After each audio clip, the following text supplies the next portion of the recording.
Assalamualaikum warahmatullahi wabarakatuh. Berjumpa lagi kita di part yang kedua ini untuk melanjutkan dari part yang pertama.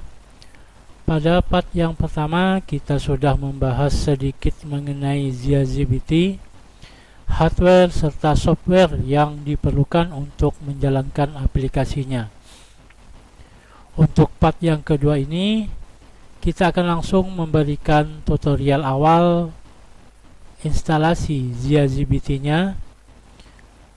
Oke, langsung saja. Sebelum kita mencoba instalasi, kita download terlebih dahulu aplikasinya.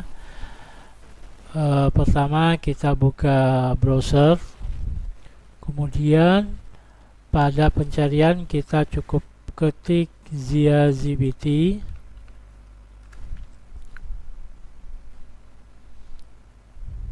Kita tunggu sebentar. Oke, sudah terbuka. Paling atas bisa kita buka dari blog ahmadlutfi.wordpress.com.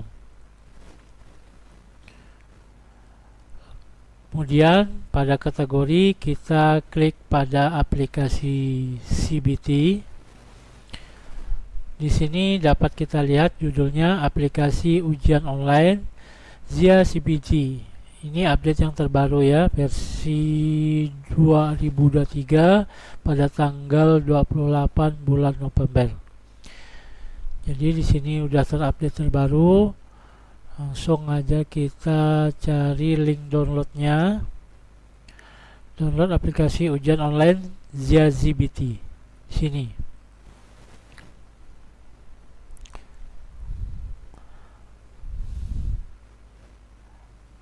Ada dua jenis yang dapat kita download. Yang pertama adalah download shortcode-nya. Ini untuk kita yang menggunakan SAM atau instalasi SAM. Sedangkan yang kedua ini adalah sudah termasuk SAM portable-nya dan ZiaZBT udah ada di dalamnya. Tanpa membuat lebih lama lagi untuk instalasi yang lebih mudah, maka kita bisa memilih yang portable-nya saja. Sekarang kita download.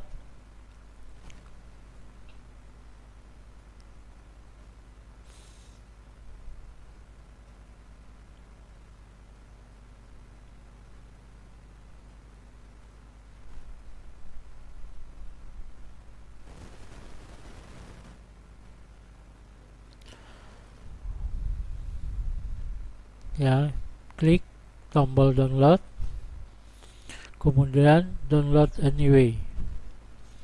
Jumlah filenya ada 113 megabyte.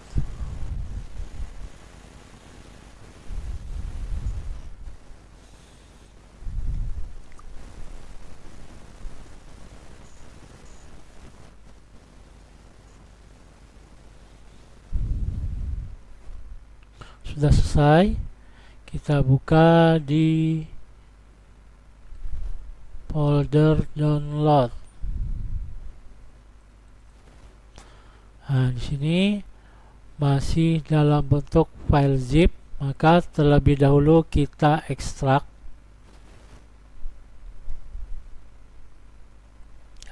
all.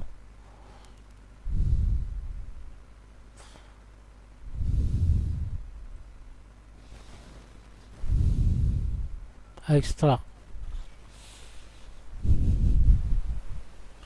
Kita tunggu pengekstrakannya. Total jumlah file ada 18.706. Kemudian besar filenya adalah 691 megabyte.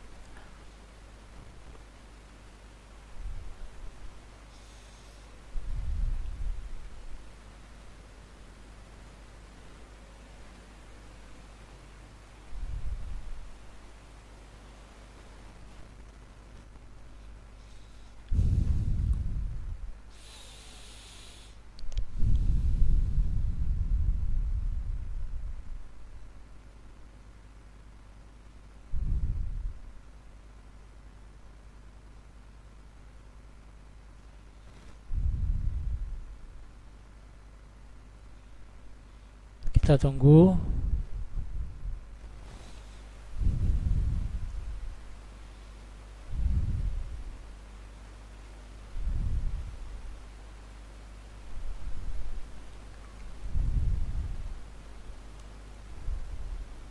Karena filenya cukup besar, jadi ekstraknya pun cukup lama.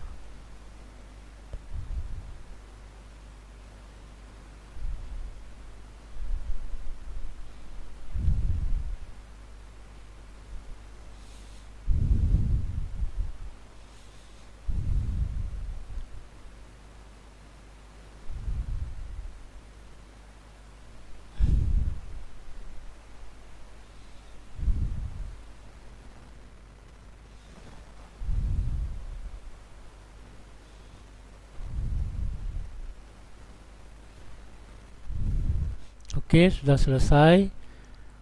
Kita buka hasil ekstrakannya. Di sini ada terdapat folder yang bernama SAM. Jadi instalasi untuk ZiaZBT ini sangat mudah. Jadi tinggal kita kopikan saja file atau folder SAM ini ke C, D atau E. Kita contohkan saja di sini, kita kopikan ke C. Untuk pengkopian mungkin lebih cepat dari pengekstrakan. Kita tunggu lagi. Jadi untuk SAM dapat berjalan hanya langsung di dalam drive, baik di drive C, D, E atau lebih ke drive-drive yang lainnya, dan tidak bisa berjalan di subfolder. Jadi hanya bisa berjalan di dalam drive. Jadi maka di sini kita mencoba untuk mengkopikan folder SAM-nya ke drive C. Oke, kita tunggu pengkopiannya.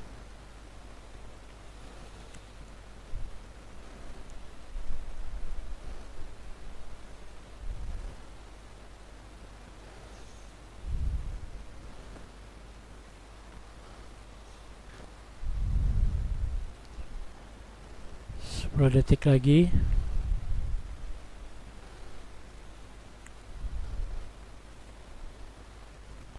Oke, selesai.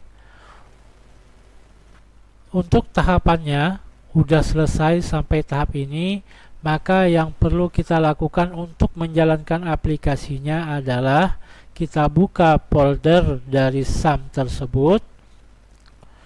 Kemudian kita jalankan SAM control-nya. Buka SAM control.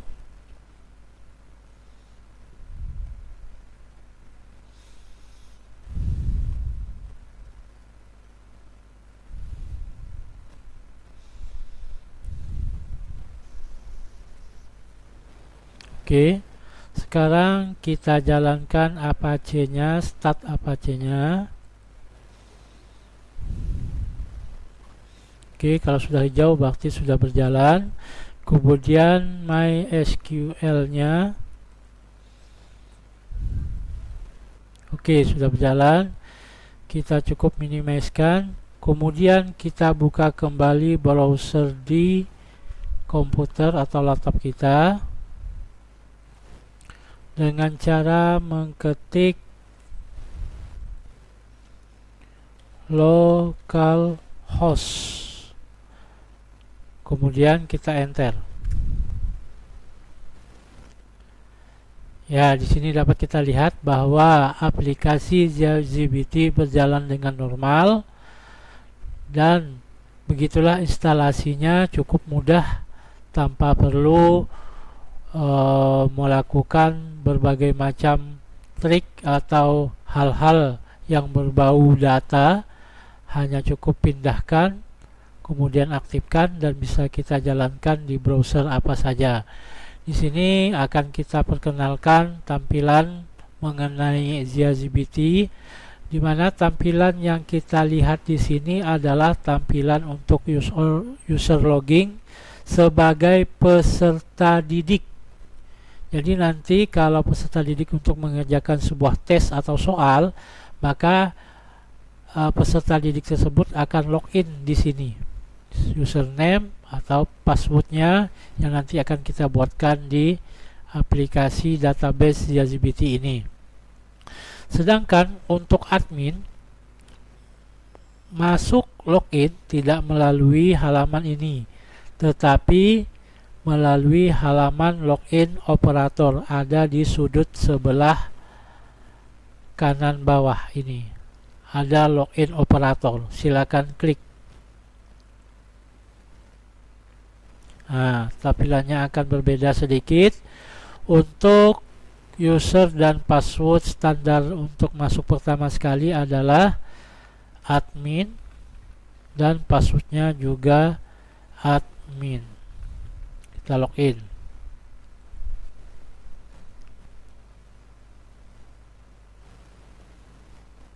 Nah, inilah tampilan dari user login untuk operator atau admin.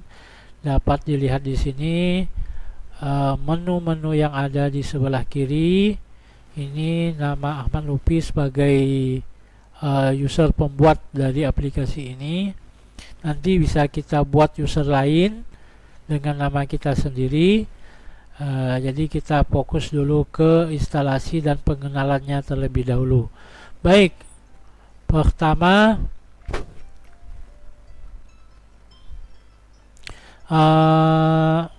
untuk perkenalannya, di sini ada perjanjian penggunaan. Kita lihat, dengan menggunakan ZiaGPT, maka Anda setuju untuk 1. Tidak mengubah nama aplikasi ujian online ZiaGPT menjadi nama aplikasi lain. 2. Tidak mengubah footer yang menunjukkan alamat website aplikasi ujian online ZiaGPT. Ini ya footernya. Kemudian yang ketiga, tidak menjual aplikasi ujian online ZiaGPT, tetapi Anda diperbolehkan untuk mengambil keuntungan dari jasa proses instalasi, konsultasi, dan lain sebagainya yang berkaitan dengan aplikasi ujian online ZiaGPT.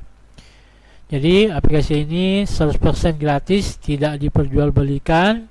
Cuma untuk yang merasa memiliki kemampuan untuk memberikan tutorial atau pengajaran tentang ZiaGPT ini, dapat mengambil keuntungan dari jasa instalasi, konsultasi, dan sebagainya. Dapat dilihat di nomor 3 ini. Dan nomor 4, tidak menghapus tribut dan perjanjian penggunaan. Di sini tributnya ini, dan perjanjian penggunaannya ada di sini. Semoga aplikasi ujian online ZiaGPT dapat bermanfaat untuk kita semua. Informasi ini adalah area administratif ZiaGPT yang memiliki platform dan bahasa user friendly untuk membuat, mengelola, dan melaksanakan ujian online. Konfigurasi sistem dapat dibaca di sini. Kemudian petunjuk penggunaan juga dapat dibaca di sini. Menu data modul, data peserta, data tes, laporan, dan tool. Ini menu-menu yang ada di sebelah kiri ini.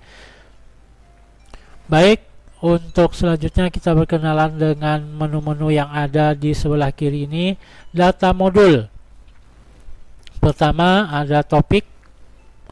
Topik di sini adalah mengenal atau untuk memasukkan dari topik soal ujian apa yang akan kita berikan kepada siswa nantinya. Misalkan nama topiknya untuk pelajaran bahasa Indonesia apa, atau bahasa Inggris apa, atau matematika. Misalkan nama topiknya ulangan hari penilaian sumatif aljabar kelas 7 misalkan, nanti kita tambahkan di topik sebelah sini. Untuk di sini udah ada dua, adalah pemberian dari user pembuat Ahmad Lutfi. Untuk kita lihat, bisa kita lihat nama topiknya yang udah ada, bisa juga kita hapus, bisa kita tambah. Ini untuk topiknya. Kemudian soal. Di sini adalah menu soal. Sebelum kita memasukkan soal di bagian ini, kita terlebih dahulu pilih topik untuk soal apa yang akan kita buat. Misalkan soal untuk soal uji coba atau untuk soal testing. Jadi kalau sudah kita pilih topiknya, baru kita ketik soal di sini. Kemudian soal tersebut akan masuk ke dalam topik mana yang kita pilih di sini. Nah, ini adalah contoh soal yang ada di topik soal uji coba. Juga bisa dihapus sesuai dengan keinginan kita. Ini untuk memasukkan soal secara manual. Kemudian import soal Word. Di sini diperkenalkan import soal Word adalah untuk melakukan import soal melalui Word atau Office Word, yang nantinya kita bisa pilih dari atau kita download form Word soal pilihan ganda. Di sini adalah template untuk kita memasukkan soal ke dalam Word, kemudian hasil dari Word sini dapat kita pastikan, kita copy, pastikan di sini dan kita import. Nanti akan kita jelaskan lebih rinci lagi di part-part berikutnya. Kemudian submenu import soal spreadsheet. Ini adalah import soal melalui Excel. Form Excelnya juga ada di sini, dapat kita download.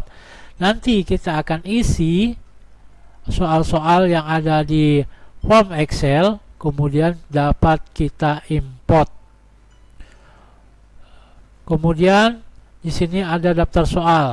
Daftar soal ini adalah daftar soal yang udah kita input ataupun yang kita buat melalui submenu soal, atau import melalui soal Word, atau import soal melalui spreadsheet.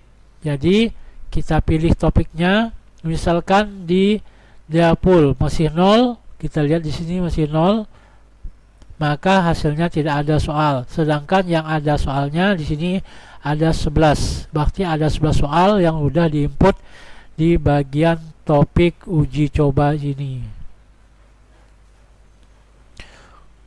Kemudian file manager, di sini kita bisa mengupload baik gambar, di sini sudah tertera.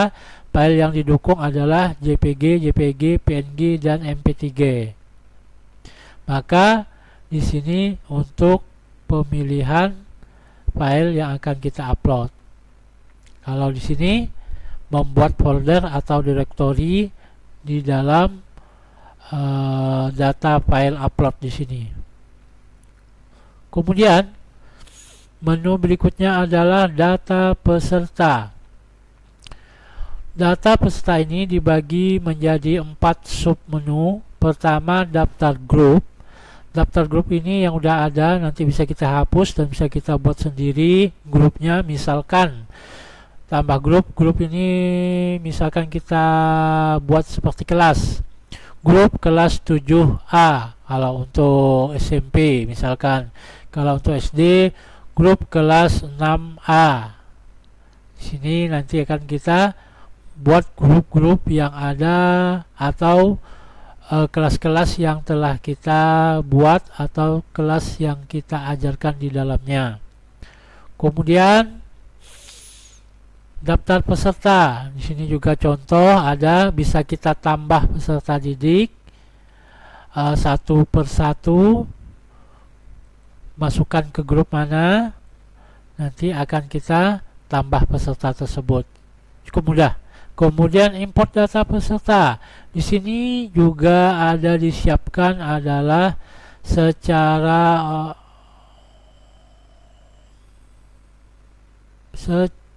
import data peserta secara upload, yaitu dengan menggunakan template download from import siswa. Artinya di sini nanti akan diberikan template, kita tinggal menuliskan nama, username, password, grup ataupun kelasnya.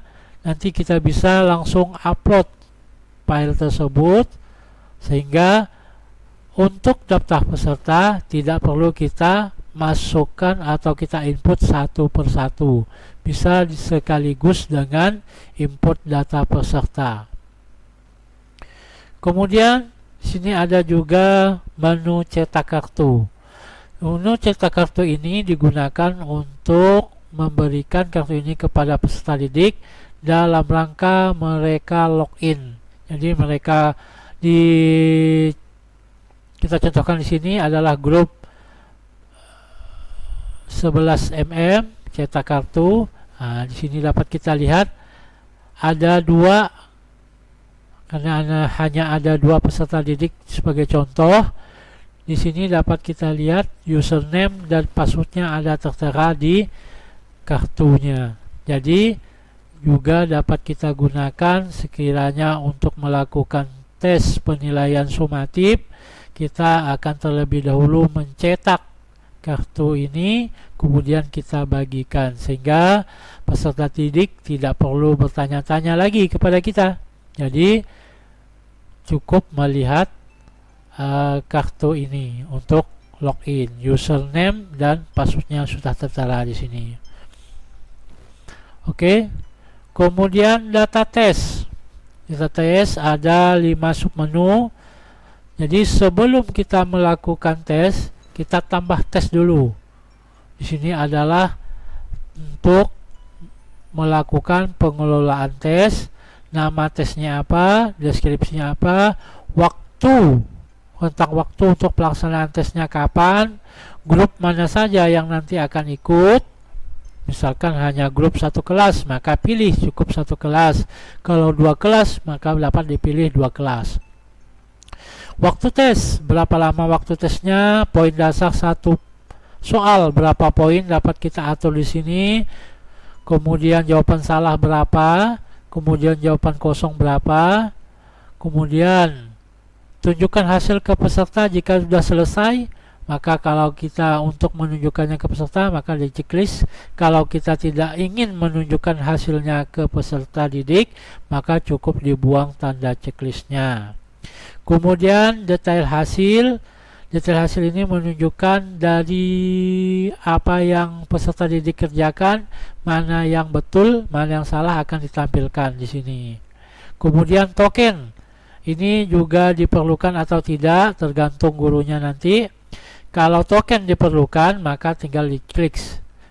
Maka kalau siswa ingin masuk untuk mengerjakan soal, maka siswa akan dihadapkan dulu untuk pengisian token kalau kita aktifkan. Sedangkan kalau tokennya tidak kita aktifkan, maka siswa dapat langsung mengerjakan soal yang diberikan. Ini untuk pengaturan pengelolaan tes. Nanti akan kita bahas juga secara rinci. Kemudian daftar tes. Ini daftar tes uji coba yang telah disiapkan oleh admin. Nanti di sini dapat kita lihat waktu pelaksanaan, waktu selesai, dan kalau sudah selesai dapat kita hapus atau bisa juga kita edit pelaksanaannya dan lain sebagainya ada di sini. Dapat kita lihat pada poin-poin waktu tesnya, poin dasarnya, bukan.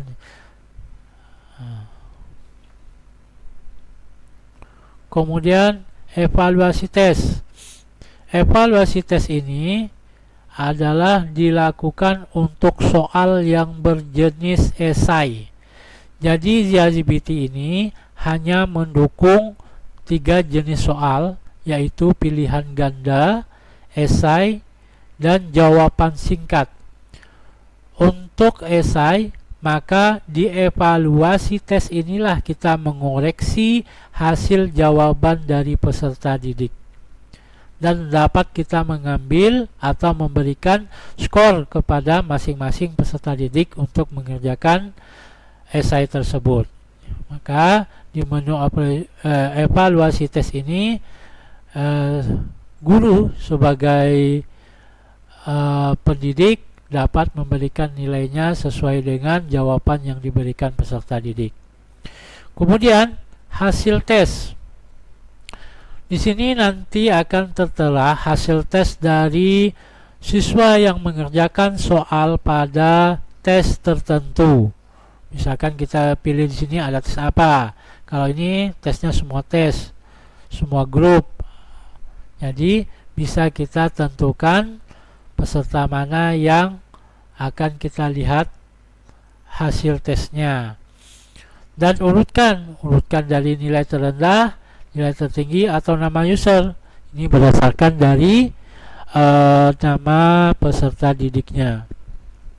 Kemudian token. Nah, disinilah token yang akan tampil nanti. Karena tidak ada pelaksanaan, maka tokennya tidak nampil. Tapi kalau kita generate, maka tokennya akan muncul. Nah, token inilah yang nantinya akan dimasukkan oleh peserta didik untuk bisa mengerjakan soal yang kita berikan. Jika kita memilih token tesnya kita aktifkan. Nah, jadi juga masa aktif token dapat berlaku. Misalkan cukup 5 menit.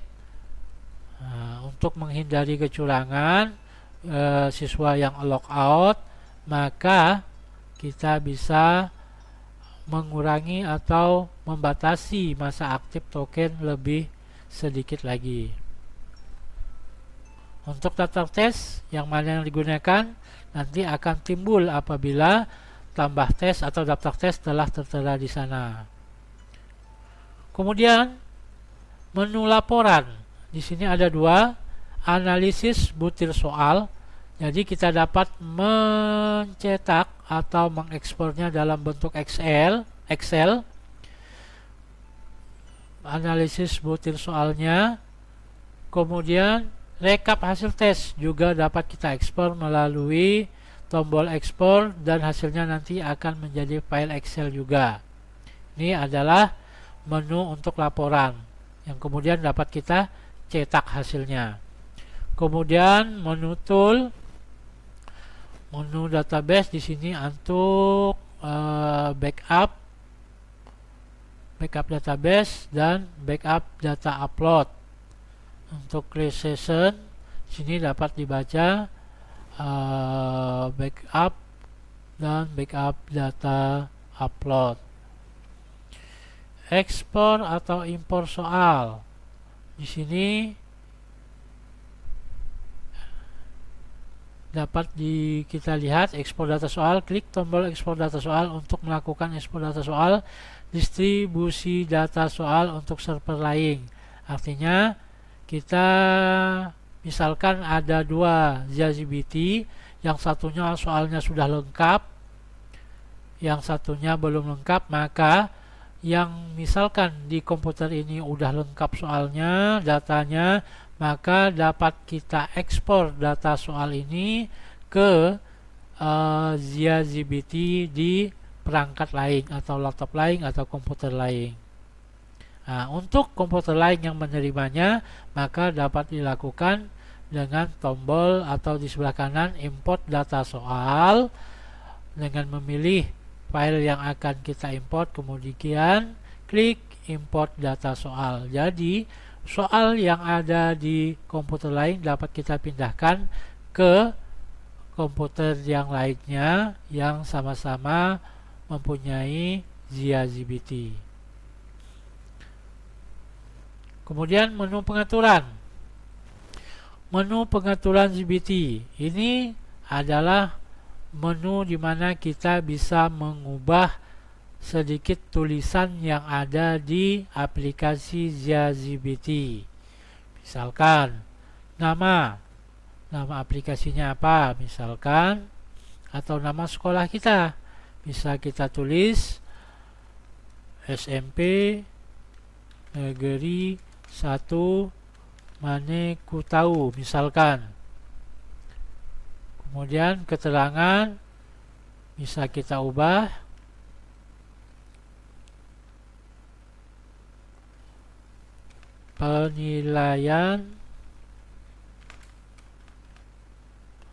Penilaian sematif berbasis komputer atau bisa juga berbasis web. Link operator. Link login operator yang tadi kita bisa login di sini, klik warna biru, itu bisa kita tampilkan atau kita sembunyikan. Jadi daripada ribet, lebih baik kita tampilkan saja. Ya. Log Mobile Exambro di sini adalah menentukan penggunaan di klien, baik itu di tab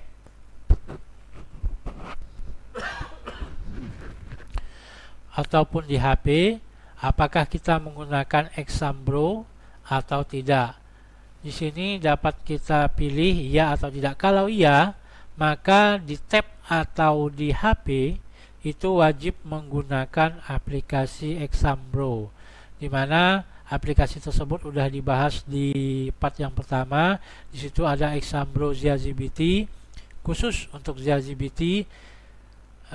Kalau kita menggunakan aplikasi itu, maka untuk membuka aplikasi lain di tablet atau di HP tidak akan bisa terbuka sampai siswa logout dan selesai mengerjakan soal. Namun kalau kita pilih tidak, ini browser apapun bisa dikerjakan atau bisa melakukan login ZiaGBT untuk mengerjakan soal-soal yang ada di ZiaGBT ini. Tapi disarankan di sini adalah menggunakan Exambro agar untuk tingkat kecurangan pengerjaan soal itu lebih bisa diminimalisir. Informasi ke peserta tes di sini dapat kita tulis apabila siswa nanti sudah login di dalamnya. Itu untuk pengaturan ZiaGBT.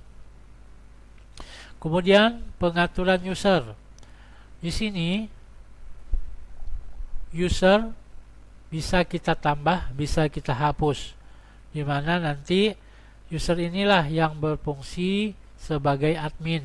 Misalkan nanti kita tambah user, username-nya apa, namanya siapa, kemudian password-nya apa, kemudian keterangannya apa, sebagai admin, sebagai operator, atau sebagai apa. Di sini nanti akan kita bahas juga di lain waktu. Kemudian pengaturan level.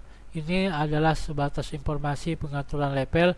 Kalau sebagai admin, apa hak akses yang didapatkannya ini. Semua hak akses dapat dilakukan oleh level admin. Sedangkan kalau level operator soal hanya 5 yang dapat dilakukan oleh operator. Sedangkan kalau untuk operator tes hanya 2. Jadi ini bisa kita atur sesuai dengan keinginan. Kemudian lebih baik sebagai pengguna dan tentunya sebagai admin, kita harus menjadi sebagai admin agar kita bisa mengontrol semua yang ada di aplikasi ini. Kemudian yang terakhir pengaturan menu dapat dilihat di sini. Untuk parent artinya untuk orang tua, semua user-user dapat melihat dari menu-menu yang ada di sini. Kemudian untuk child itu sebagai peserta didik, maka yang dapat hanya dilihat peserta didik adalah di sini. Dan lebih banyak yang lain dapat kita lihat di sini pengaturannya. Dan ini tidak perlu di edit atau biarkan saja. Oke, demikianlah pengenalan dari ZiaGBT ini instalasinya sangat mudah, kemudian menunya sangat simple, aplikasinya sangat ringan, tentunya gratis 100%. Di sini saya jelaskan kembali bahwa untuk part yang kedua ini hanya sebatas pengenalan instalasi dan menu-menu yang ada di dalamnya, di mana nantinya akan kita lebih ke dalam lagi untuk tutorial-tutorial ZiaGBT-nya. Sekali lagi, ini dikhususkan hanya untuk satu rombel saja dan memiliki perangkat TIK yang ada di sekolahnya yang terbatas. Jadi dapat dibaca kembali di part yang pertama. Ini khusus untuk satu rombel saja dan tentunya tanpa jaringan internet. Demikian pembahasan untuk part yang kedua ini. Nanti kita akan berjumpa lagi di part yang ketiga. Demikian, mohon maaf kalau ada kekurangan, kemudian kata-kata yang kurang tepat atau kurang berkenan. Akhir kata, wassalamualaikum warahmatullahi wabarakatuh.